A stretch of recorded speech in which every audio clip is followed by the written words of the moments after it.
Mike Spells again, here to tell you about the wonderful country of Colombia. Oh, what a wonderful trip. I tell you, it's one of the places I've always wanted to visit, but everyone says it's dangerous. So I said, oh, I gotta go. I have to go to this place because I look at all my experiences and they've been safe.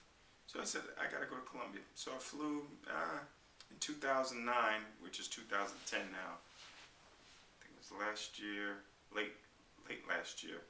I traveled to Colombia, and I landed in Bogota. And Bogota is a busy, busy city.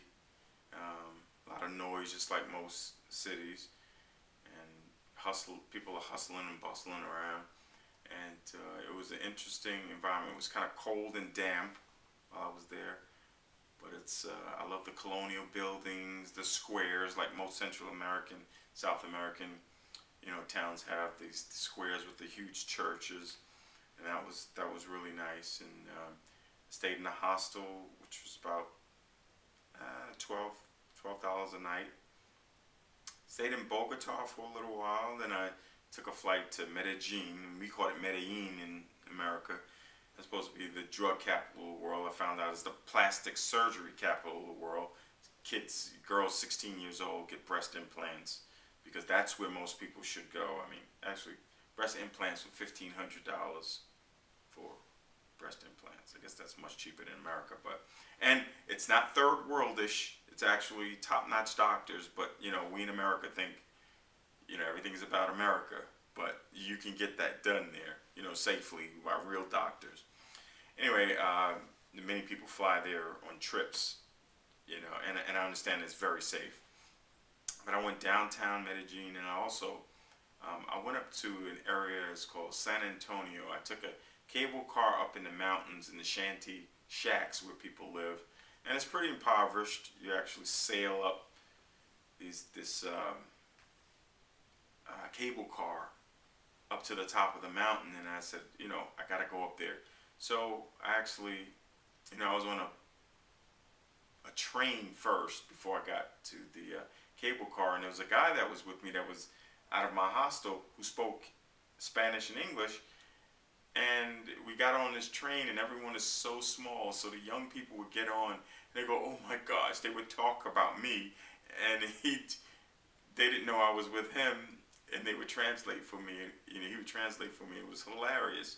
And of course, from other tapings, I love the attention. It's something I love. And but I was brought up shy. I was a shy guy when I was a kid, but it's just so weird how it comes out in the other way. But anyway, we climbed up to this stop called San Antonio, and most people said don't go there. We got out.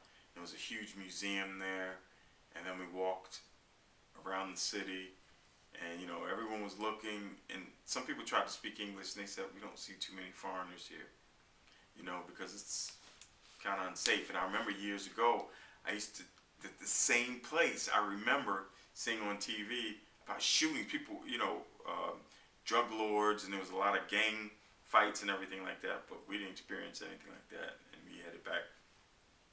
Medellin is a wonderful place to travel to. Great food, the clubs, and the people. Just the pulse of the city is very, very nice. And then for Medellin, I went up to. Yeah, I actually took a bus to a place called Cartagena, which is on the Caribbean Sea. Went up to Cartagena, stayed there. Oh, it was absolutely beautiful. Wonderful hostel. The first hostel I went to was kind of terrible, but I met some great friends. Went out, met some New Yorkers who took me to some place where I had no idea where I was going. I thought it was a club, but it was like a brothel type of dance club where everyone's a prostitute in the place. And I was like, okay, I'm not. But everyone was like, from 1 to 10, they were 15s. But I looked around, and these guys were kind of older, a little older than me, and I said, oh, I gotta leave that, so I left that. But that was interesting.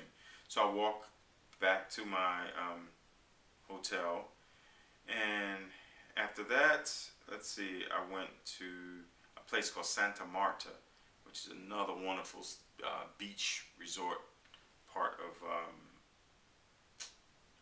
Colombia. And that was wonderful. I went to this hostel, which was, oh, it was fantastic. Then while I was there, I happened to be there during their carnival time in a place called Barranquilla, and it's just as big as the carnivals in Rio, but it's in Colombia. And I was there at that time, so I said, "Hey, why not?" So the people in the hostel drove down to Barranquilla with a bunch of people that stay in the hostel. You know, a bunch of us went down there, and we were driving down the roadway. About 10 guys jumped out on the road with fake guns. They had their faces covered in black and military gear, and they pointed the fake guns at our van. We were like in a little van. And, you know, when like everything in my life, I kind of look at it and say, is this for real? Is this for real? And then they laughed and they ran off. Then we stopped by the police, and they got us all out of vehicles to check our passports and whole 9 yards. And then we, got back in the car. Then one of the drivers said he wanted to stop at a place and get some shark oil. And you get out, it's like drinking grease. But hey, I'm in this country, let me try it. So I went, got out and drank this shark oil, and then chased it with some beer. It's awful stuff, but they said it's really good for your manhood. I said, yeah, right. Anyway, but that was very nice. I went to Barranquilla. It was it's not a beautiful city. Its only purpose is for the carnival, because it's pretty grimy. It's not really, much to see, but, I'm glad I had the opportunity to go. We stayed in some humongous house, and that was very nice. It was only $20 a night, so that was pretty nice. And I had my camera stolen. I was pickpocketed, because what they do when you go to the carnival, if you get a little intoxicated or whatever, they'll,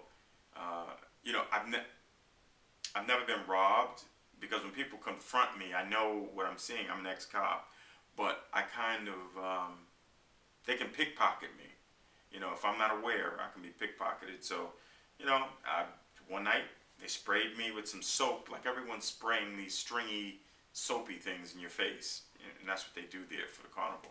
So, I was sprayed in the face, and I put my camera in my pocket, and it was pickpocketed. So, anyway. But Colombia was a wonderful, wonderful adventure. I've never seen so many drugs in my life, so much cocaine. People were taking cocaine and all that kind of stuff. It's illegal, but that's where 80% of the world's population of cocaine comes from. But and marijuana, they were smoking a lot of marijuana and stuff like that. But I don't do drugs, so I didn't worry about it. But it's prevalent there. And one of the biggest things is going to what's that guy's house? Not Noriega. I forgot his name. Escobar. I went to Pablo Escobar's gravesite. I went to the place where he was killed, and I took pictures and stuff like that. That was pretty interesting. But other than that, very beautiful people. A lot of plastic surgery in Medellin, and I also went to Cali. Cali, which I was told it was dangerous to go down there, and Mike decides to go, and went down to Cali. And when I got there, it was a salsa capital of the world. I didn't realize this. I took a lot of lessons, salsa lessons, and people wonderful. Had Chinese food down there. Stayed at 2 different hostels. Met some wonderful people. Like my travel buddy, Morgan, and we travel all over the place. But anyway, that was a wonderful experience. If you ever get a chance, go to Colombia. You'll experience the beaches, the beautiful, the great food, the people, and it's safe. It's safe. It was safer than most of the other countries, I've been to that, supposedly bad, but this was really nice. I mean, it was pretty safe. Anyway, that's about it. Until the next one.